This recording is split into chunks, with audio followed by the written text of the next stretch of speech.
Buenas noches, bienvenidos a Tiempo Después, soy Melanie Urbina. Muy buenas noches a todo el país, mi nombre es Juan Luis Orrego y bienvenidos a Tiempo Después. Viajar y conocer nuevos lugares es un enorme privilegio, pero los viajes y las formas de viajar han cambiado muchísimo a lo largo del tiempo. Y recordaremos algunos viajes históricos, como el de Humboldt, como el de Darwin, o el mismo viaje del historiador José de la Riva Agüero por la Sierra Peruana hace exactamente 100 años. En el programa de hoy, los viajes y la forma de viajar.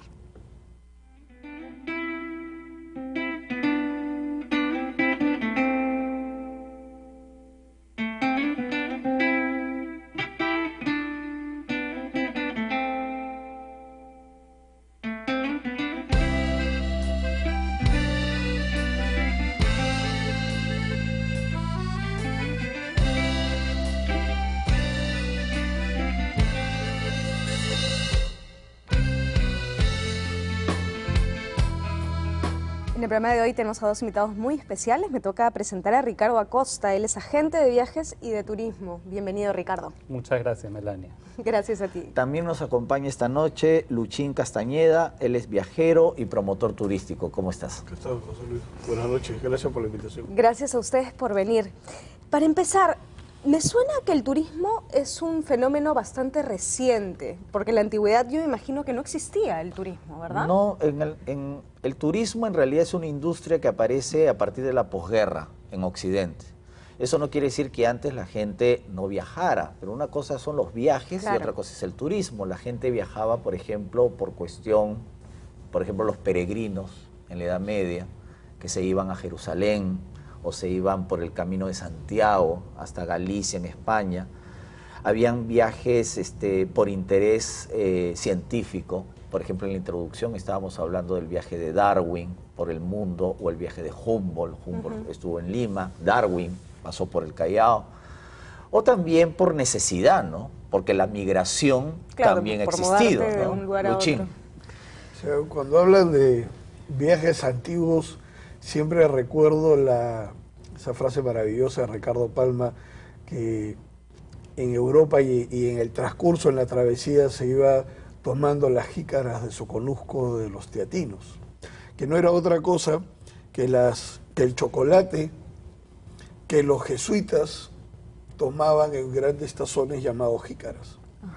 Y eso Ricardo Palma va relatando cómo se viajaba por el Perú, los peligros que existía con estos fascinerosos que emboscaban a los viajeros y que iban a caballo o en mulas y que los atrapaban y los asaltaban, pero al mismo tiempo se podían tomar barcos que iban conectando, caleteando, lo que se dice, a través de toda la costa peruana. Sin ir muy lejos, a principios de siglo, salir de una ciudad como Chachapoyas era toda una expedición, en que las familias de la nobleza chachapoyana, por ejemplo, conozco un poco la historia porque el bisabuelo de mi esposa era de Chachapoyas y mi suegra también, y nos contaban cómo hacían ellos para viajar. Había que organizar toda una expedición con sirvientes y todo para poder salir y llegar a un puerto como Trujillo y poderse embarcar hacia Lima. Claro, por ejemplo, Ribagüero, que pertenecía pues a una familia pudiente, cuando viaja en su famosa travesía por la Sierra del Perú, desde el Cusco hasta Lima, va con una serie de ayudantes, sirvientes, en mulas, ¿no? Que le llevaban pues todo lo que se necesitaba para el viaje. O sea, para viajar de esa manera se necesitaba pues recursos, ¿no? Y más difícil todavía viajar fuera del país. Ah, claro. ¿No?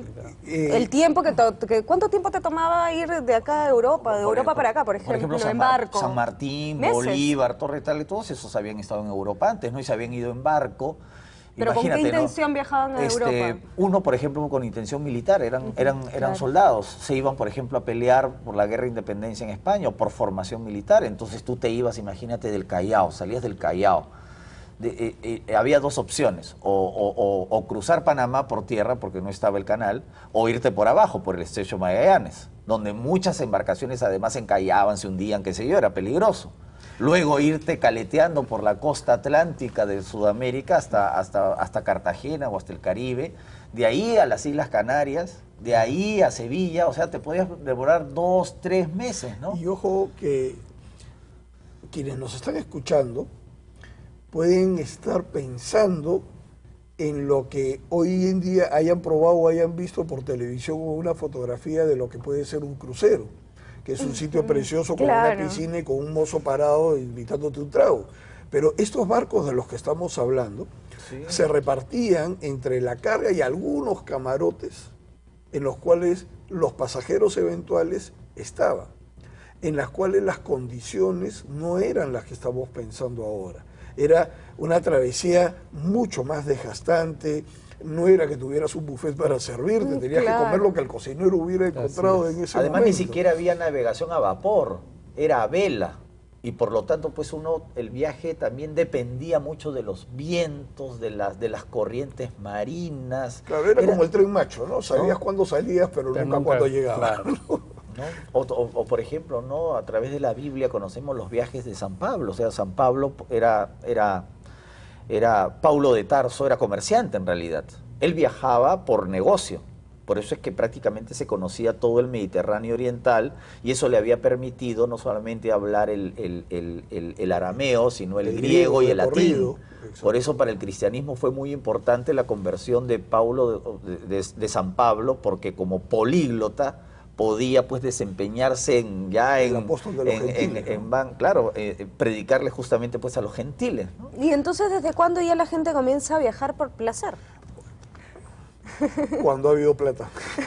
Un poco la posguerra encuentra a un Estados Unidos ya completamente desarrollado, o se industrializa, comienza a generarse una cantidad de dinero importante, y en buena cuenta los estadounidenses van disfrutando de su bonanza, los baby boomers, de esta gran oleada demográfica que hay en Estados Unidos después de la posguerra, gente que ganaba dinero y comienza a visitar Europa, comienza a salir de su país masivamente y con dinero. Y eso genera una demanda en Europa y en todo el mundo. Comienzan el desarrollo de las grandes cadenas de hoteles. Los señores Marriott, el señor Hilton, van a salir a comprar todo lo que encontraban a su paso, pero a su vez construir hoteles en diversos lados. Los europeos van a recuperarse y comienzan también toda esa construcción. Walt Disney crea una corriente de turismo fantástica. Lo que él te va a vender no es nada cultural, es una ilusión. Es la fantasía. Lo que tú dices es muy cierto, o sea, lo que es la industria turística es a partir de la posguerra, porque necesitas toda una logística, toda una infraestructura, las cadenas hoteleras, las cadenas de restaurantes, las cadenas de agencias de viaje, todo eso es a partir de 1945, 1950. ¿Y desde cuándo existen ya los vuelos comerciales, los vuelos de avión comerciales, ¿no? Que ya la gente puede tomar un avión e irse a otro lugar. No, yo te diría algo, hablando de Walt Disney fue un tipo con mucha visión, que empezó a comprar terrenos sin decir para